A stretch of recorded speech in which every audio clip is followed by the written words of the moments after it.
হে ভগৱান, আজি 10 দিন ধৰি এই কণমানি নাতিজনীকো মই খুদা খুদা ভাত খুৱাব লগা হৈছে। শাক পাচলি এটাও নাই, মিঠাতেলো নাই, খালি চাউলকেইটা কণ্ট্ৰলৰ পৰা পোৱা। হে ভগৱান, মোক কিবা এটা উপায় দিয়া। তাই এইটো বয়সতো এনেকৈ ভাত খাব লগা হৈছে শুকানে শুকানে, কোনোফালে একো মিলাব নোৱাৰোঁ। কাম কৰিব গ'লোঁ এসপ্তাহ, পইচাকেইটাও এতিয়ালৈকে দিয়া নাই। ডেইলি 100 টকাকেও 700 টকা এটা পালোঁ হয়, কোনোফালে মিলাব নোৱাৰোঁ। ইমান কষ্ট কৰি দিনটো কাম কৰোঁ, 100 টকা এটাও মানুহবোৰে দিবলৈ নিবিচাৰে। দুখীয়াৰ দুখ কেতিয়াও শেষ নহয় ভগৱান। দুখীয়া হোৱাতকৈ জন্মৰ সময়তে মাৰি পেলোৱাই ভাল আমাক। আইতা আইতা, ৰাস হৈছে যে, ৰাসৰ ৰিহাৰ্চলো হৈছে আজিৰ পৰা। আৰু মোক নহয়, এয়া তাতে নাচিবলৈ কৈছিলে, সৰু কৃষ্ণ ল'বলৈ কৈছিলে। মই নাচিমনে আইতা? বহুত মন আছে এবাৰ মোৰ ৰাসত সৰু কৃষ্ণ নাচিবলৈ। আইতা কোৱা না, কিয় মনে মনে আছা আইতা? কিয় উত্তৰ নিদিয়া তুমি একো আইতা? কোৱা না আইতা, কোৱা না। আইও, আমাৰ এই দুৰ্ভগীয়া কপালত ৰাস ভাওনা কিবা কিবি উৎসৱ পাৰ্বণ এইবিলাক একো নাইও আই। যেনে তেনে এমুঠি ভাত গোটাব পৰাটোৱে আমাৰ কাৰণে সপোন। তেনেস্থলত তই কৃষ্ণ নাছিলে মই কৃষ্ণ ড্ৰেছযোৰ ক'ৰ পৰা আনি দিম আই? সেই পোচাকযোৰত নাই কমেও 1000 টকা লাগে। 700 টকা এটা পাবলৈ আছোঁ, সেইটো দিয়া হওঁ বুলি কিবা এটা, তাকো নাই দিয়া। আইও, এইবোৰ বাদ দে। তোৰ আইতাৰ কপালখন খুবেই বেয়াও আই। আৰু তোক মই একোৱেই দিব নোৱাৰিলোঁ। মাৰে দেউতাৰে সৰুতে তোক এৰি গ'ল মোৰ হাতত গতাই, কিন্তু মই ৰৈ গ'লোঁ কেৱল তোৰ খাতিৰত। আৰু আজি মই তোক বিচৰা মতে একো দিবতো পৰা নায়েই, দুবেলা দুমুঠি খুৱাবও পৰা নাই আই। তই মোক ক্ষমা কৰি দিবি। তই যেনে তেনে ডাঙৰ হ, 18 বছৰ হ আই। কাৰোবাৰ হাতত তোক গতাব পাৰিলে মই শান্তিৰে মৰিব পাৰিম, নহ'লে মই নাইকিয়া হ'লে তোৰ এইখন দুনিয়াত কোনো নাই আই। সেইকাৰণে এইবিলাক ৰং ৰহস্য বাদ দে আৰু।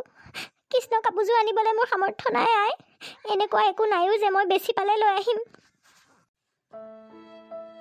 আইতা, তুমি চিন্তা নকৰিবা আইতা।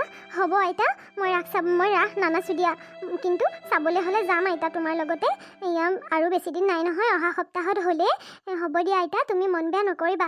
মই নানাচো দিয়া আইতা। যেতিয়া আমাৰ ভাল দিন আহিব, মই পঢ়ি শুনি পেলাই কিবা চাকৰি কৰিম, তেতিয়া মই ৰাস নাচিম আইতা। আৰু তেতিয়া মই তোমাকো বহুত বস্তু কিনি দিম, আৰু আমি ভাল ঘৰ এটা বনাম, আৰু সদায় আমি ভাল ভাল খাম আইতা। আইও, তই এই কম বয়সতে ইমান বুজিছ। ভগৱানে তোৰ মংগল কৰক আই।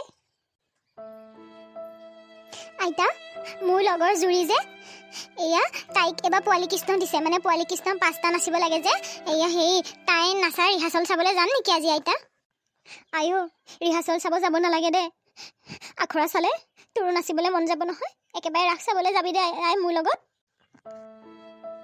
আইও, এই কথা এটা কওঁনে? আজিৰ কাৰণে খুদা ভাতকে খা দে, কাইলৈৰ পৰা মই কিবা এটা ব্যৱস্থা কৰিব লাগিব। হ'ব আইতা, খাম দিয়া। আচাৰ আছে নহয়, আচাৰ লৈ খাম দিয়া। অঁ শেৱালি, তই আহিলি? কচোন, কিবা সকামত আহিলি? আজি বাৰু তেনেকৈ ঘৰত কাম নাই। বাইদেউ, আপোনাক অনুৰোধ এটা কৰিব আহিছোঁ। আপুনি আকৌ খং নকৰিব বাইদেউ। বিপদত পৰি পেটৰ ভোকতহে কথাটো ক'বলৈ আহিছোঁ। কি কথানো কচোন? বাইদেউ, আজি 10 দিন ধৰি আইতা নাতি দুয়োজনীয়ে সুদা শুকান ভাত খাই আছোঁ। মোৰ বাৰু আধা বয়স গ'লেই, মই চলি যাম। সেই নাতিজনীকো মই এনেকৈ খুৱাই থাকিব লগা হৈছে। এই যে আপোনাৰ তাত মই হাজিৰা কৰিছিলোঁ 7 দিন, সেই পইচাকেইটা দিব নেকি বাইদেউ? মোৰ ঘৰ চলিবলৈ বৰ অসুবিধা হৈছে। তেল নিমখ একোৱেই নাই চাউলকেইটা বাহিৰে।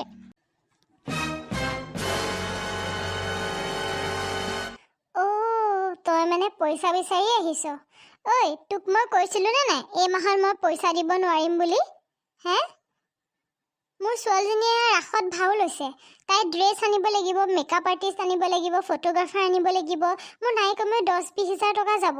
গতিকে মইচোন কৈছোঁ এই মাহত মই তোৰ পইচাকেইটা দিব নোৱাৰিম। তই আকৌ যে পইচাকেইটা বিচাৰি পেলাই ৰাতিপুৱাই মোৰ ঘৰ পালেহি। বাইদেউ, গোটেইকেইটা নহ'লেও টকা 500 এটা দিব পাৰিব নেকি? বহুত কষ্ট হৈছে বাইদেউ চলিবলৈ। উপায়হীন হৈহে আপোনাৰ ওচৰত আচল পাতি আহিছোঁ। মনত আছে আপুনি এই মাহত দিব নোৱাৰিব বুলি কৈছিলে, কিন্তু বাইদেউ মোৰ উপায় নাই। কাৰ হাতত বিচাৰি যাম বাইদেউ? ঠিক আছে দিয়ক যাওক বাইদেউ।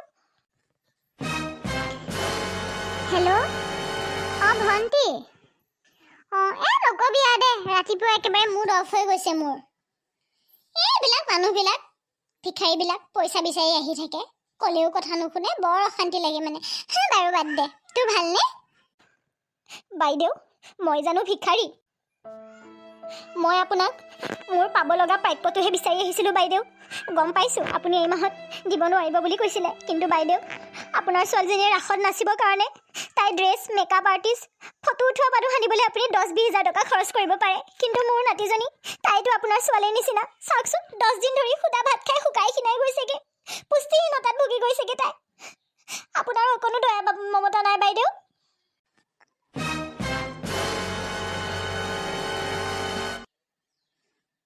দেখিছ ভণ্টি, এই ভিখাৰীবিলাকৰ কথা কোৱাৰ কোনো চেন্সে নাই। মই তোৰ লগত কথা পাতি আছোঁ, তথাপিও সেইজনীয়ে চেল চলাই আছে, দেখিছনে নাই? বাৰু হ'ব দে, ৰাখচোন, মই পঠাই লওঁ। এটা কাম কৰোঁ, সেই যে নকলি 500 টকীয়া এটা পাইছিলোঁ সেইদিনা, য়েছ, সেইটোকে দি দিওঁ। বুঢ়ী কিনো গম পাব, বুঢ়ীয়ে আৰু ক'ত পঢ়িব জানেনো। ঠিক আছে বাৰু, তই যিহেতু ইমান কৈছ, মই তোক 500 টকা এটা দি আছোঁ। হয়নে বাইদেউ? আপুনি সঁচা কথা কৈছেনে? আপুনি মোক 500 টকা দিব? ধন্যবাদ বাইদেউ, ধন্যবাদ। হ'ব, ইমান ফূৰ্তি কৰিব নালাগে। এটা কাম কৰচোন, এই মোৰ ঘৰটো আজি এবাৰ মুচি দি থৈ যাচোন, মই পইচাটো বিচাৰি আনো। ঠিক আছে বাইদেউ, আপুনি আনক, মই মুচি দিছোঁ দিয়ক। চালি বেটি, নকলি পইচাও দিম আৰু ঘৰটোও মুচাই ল'ম। তহঁতৰ নিচিনা ভিখাৰীবোৰ, ইহঁতক এনেকুৱাই কৰিব লাগে। সঁচাকৈ তহঁতৰ নিচিনা ভিখাৰীবিলাক জন্মই হ'ব নালাগে। তহঁতবিলাক জন্ম হোৱাৰ আগতেই মৰিব লাগে। বাইদেউ, ঘৰটো ধুনীয়াকৈ মুচি দিলোঁ, ধন্যবাদ আপুনি মোক 500 টকা দিয়াৰ কাৰণে। এতিয়া যাওঁ দিয়ক। যা।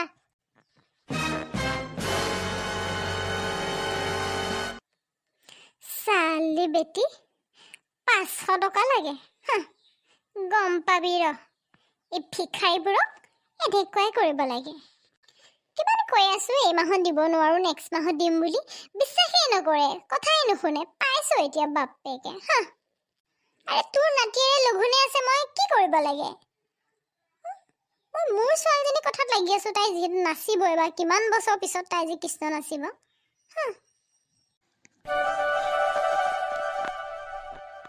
বোপা, বহুত দিন হ'ল চাহে খোৱা নাই। এই চাহৰ লগত খোৱা বস্তু অলপ দেচোন। ইয়াৰ কিবা বিস্কুট, বন এনেকুৱা বস্তু আছেনে? এই 50 টকামানৰ দেচোন বোপাই। আজি 10-20 দিন মানে হ'ল চাহৰ সোৱাদে পাহৰি গ'লোঁ। আকৌ সেই চেনি চাহপাত অকণমানো দিবিচোন। এইটো পইচা ল।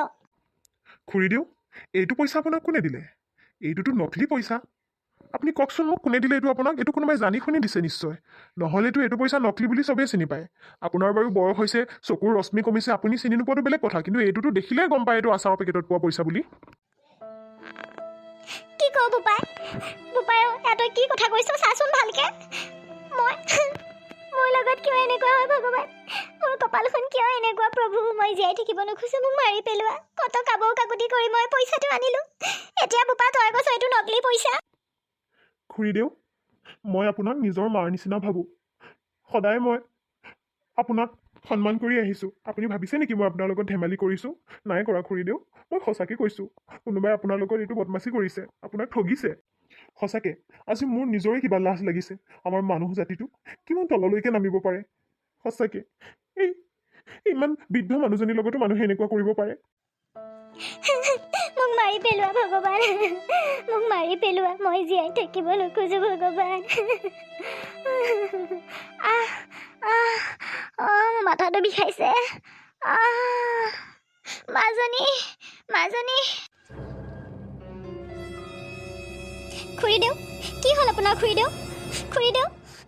চকু মেলক খুৰীদেউ। আপোনাৰ অবিহনে আপোনাৰ নাতিজনী কি হ'ব খুৰীদেউ? চকু মেলক। চিন্তা কৰিব নালাগে, আইতা এতিয়া সুস্থ। আচলতে তেওঁ বহুত দুৰ্বল হৈ আছিলে, ব্লাড প্ৰেছাৰটো খুব ল' হৈ গৈছিলে, যাৰ কাৰণে তেওঁ মাথা ঘূৰাই পৰি গ'ল। কেইটামান মই ঔষধ দিছোঁ, লৈ যাব। ডক্টৰ ছাৰ, খাবলৈকে পইচা নাই, ক'ৰ পৰা মই ঔষধ কিনিম? নালাগে দিয়ক, এনেকেই ভাল হ'ব। আইতা, মোৰ ঘৰতো কোনো নাই। সৰুতেই মা দেউতাক হেৰুৱালোঁ। ভণ্টি এজনী আছিল, তাইকো বিয়া দিলোঁ। ময়ো অকলশৰীয়া। ব'লক না আইতা, মোৰ জীৱনটো ভৰপূৰ কৰি দিয়ক।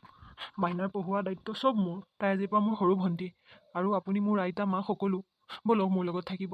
মোৰ ঘৰখন পৰিপূৰ্ণ কৰক আইতা। আপোনাক মই হাতযোৰ কৰিছোঁ। ঘৰত ডাঙৰ এজনৰ ছত্ৰছায়াত থাকিলে মোৰ জীৱনটো সফল হৈ যাব আইতা। ব'লক। হয় খুৰীদেউ, না নকৰিব। আৰু মাজে মাজেতো ময়ো আছোৱে, না নকৰিব দিয়ক। বোপাইও এই ভিখাৰিনীজনী কি বুজা ল'বি তই? একো নাই আইতা, ব'লক মোৰ ঘৰখন পৰিপূৰ্ণ কৰি দিয়ক। আৰু আইতা, অহা বছৰ মোৰ বিয়া, আৰু মোৰ যাৰ লগত বিয়া হ'ব তাইও খুব সাদৰী ছোৱালী। তাই বহুত মৰম কৰিব আপোনাক। আপুনি তাইৰ পৰা কষ্ট পাম বুলি নাভাবিবই। মাইনা, যাবানে? যাম দাদা, কিন্তু মোৰ এবাৰ ৰাসত পোৱালী কৃষ্ণ ল'বলৈ বহুত মন আছিলে। মোৰ ৰাস নাচিব মন গৈছিলে, যাৰ কাৰণে মই আইতাক কৈছিলোঁ। আইতাই ৰাস নাচিবলৈ মোক কাপোৰ এযোৰ দিব লাগে, সেইটো চিন্তাতে পইচা বিচাৰিব গৈ আইতাই এয়া অৱস্থা হৈ গ'ল। মই নানাচো। হ'ব মাইনা, মই দিম তোমাক এতিয়াৰ পৰা। তোমালোকৰ দায়িত্ব মোৰ। তুমি ভালকৈ পঢ়িবা আৰু ৰাসো নাচিবা। হে ভগৱান, ইমান সুখ মই কেনেকৈ সহ্য কৰিম? হ'ব বোপা, মই থাকিম দে তোৰ লগতে। তই মোৰ ল'ৰা আজিৰ পৰা। আইতা, আপুনি চিন্তা নকৰিব। সেইজনী বদমাছিজনী তাই বিচাৰ মই গাঁৱত কৰি আছোঁ ৰ'ব।